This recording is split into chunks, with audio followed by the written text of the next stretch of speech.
Well, many saw this coming, as numerous proponents and defenders of the right to keep and bear arms have warned since the Supreme Court of the United States, the SCOTUS, issued its New York Rifle and Pistol Association v. Bruin ruling in 2022. The two-tiered scrutiny, as they say, that the SCOTUS invented as their litmus test to see if state infringements on the right to keep and bear arms actually are infringements, has become the slippery slope many thought that it would. Indeed, recently, that Bruin two-tier standard just invited a lower court to say it's A-OK for Massachusetts politicians to ban guns. Hi everyone, I'm Gardner Goldsmith for MRC-TV. Yes indeed, here's the story. Nikki Brown reports for, of all things, CNN. Quote, a federal judge ruled a Massachusetts ban on assault weapons is consistent with a recent landmark Supreme Court decision that established firearms regulations must be consistent with the nation's historical tradition. This focuses our attention on the two levels of so-called scrutiny provided as new precedent in the Bruin decision. First, the Supreme Court in 2022 ruled that gun grab statutes and anything associated with the right to keep and bear arms, that would be licensing, waiting periods, and that sort of thing, well, that they have to be studied with regards to the strict wording of the Second Amendment.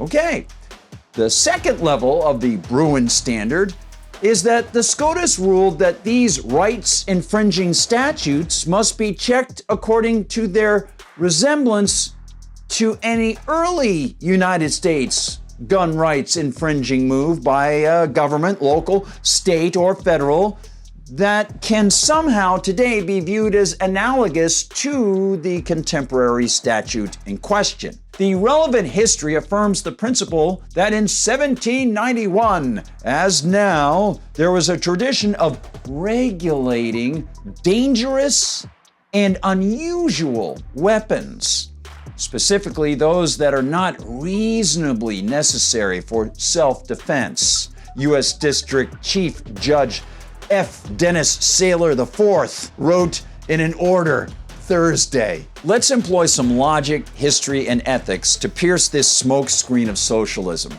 Notice what the judge claimed, that in 1791, at the time of the adoption of the Bill of Rights, there was a tradition of blocking ownership of so-called unusual firearms.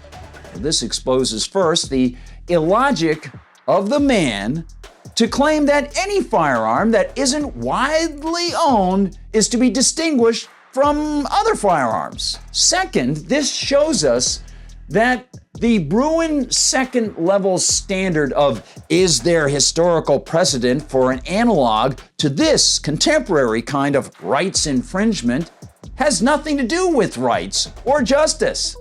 It's an opening for government to point their tax-funded weapons at us while simultaneously pointing to their rationales. Previous instances of other government officials targeting people of their own eras.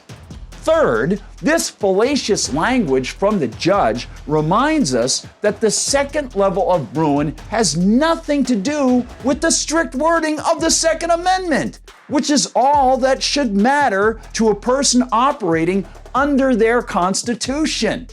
If the Second Amendment strictly asserts, nay, mandates, that no body of government on any level can infringe on the right to keep and bear arms, no infringement, then it doesn't matter who in the Supreme Court or what federal judge creates an exception for one or two or any number of weapons that they don't like.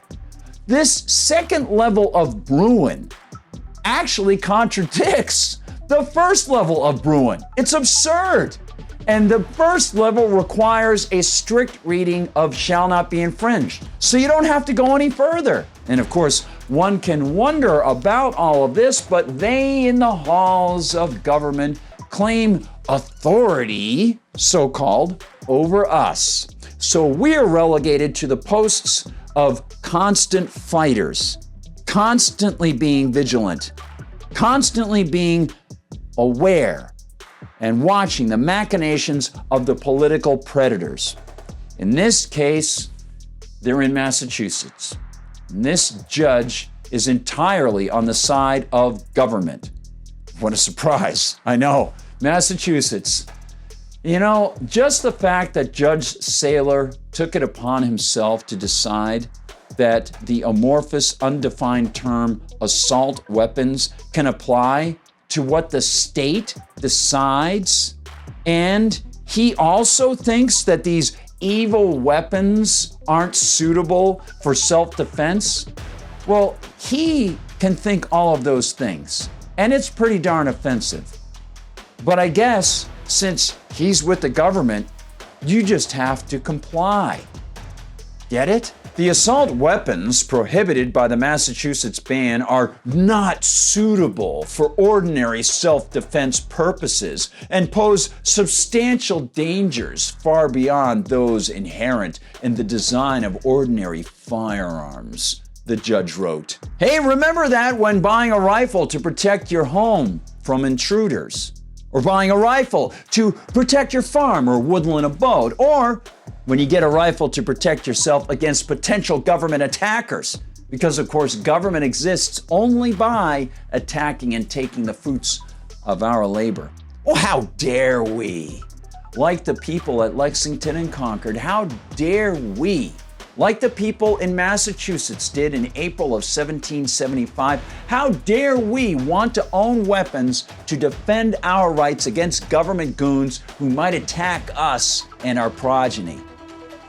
Yeah, Massachusetts was the home of the shot heard round the world. Operative, pertinent words being shot and heard.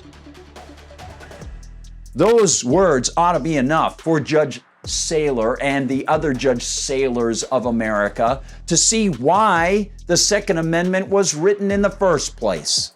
Perhaps they're deaf to the echoes of fights for liberty. Perhaps they, like even the majority on the Supreme Court, are blind to the meaning of the rights and the wording of the Second Amendment. But we're not. We see and we understand that the fight for our rights against conniving tyrants never ends. Thanks for watching, everybody. Please like and subscribe. Find us on YouTube, of course. Sometimes they censor us there. Always good to get subscribers on YouTube and also on Rumble, where they don't censor us. Please share the videos far and wide as often as you can and with as many people as you think appropriate. Please do so. Love to get the word out. Of course, you can find the whole team at MRCTV.org. That's MRCTV.org. And while you're there, please consider contributing to the Media Research Center. A lot of good people out there doing hard work, and of course, we rely on your donations. Really appreciate that. And of course, you can go to the MRC Store while you're there, and that also supports the Media Research Center. And you can find us on TikTok, on Instagram, in Facebook, on Parler, on Twitter. I'm on Gab as @Gardner Goldsmith, Gardner Goldsmith, and I'm on Twitter/X as @Gard Goldsmith, Gard Goldsmith. Thanks for watching, everybody. For MRC TV, I'm Gardner Goldsmith.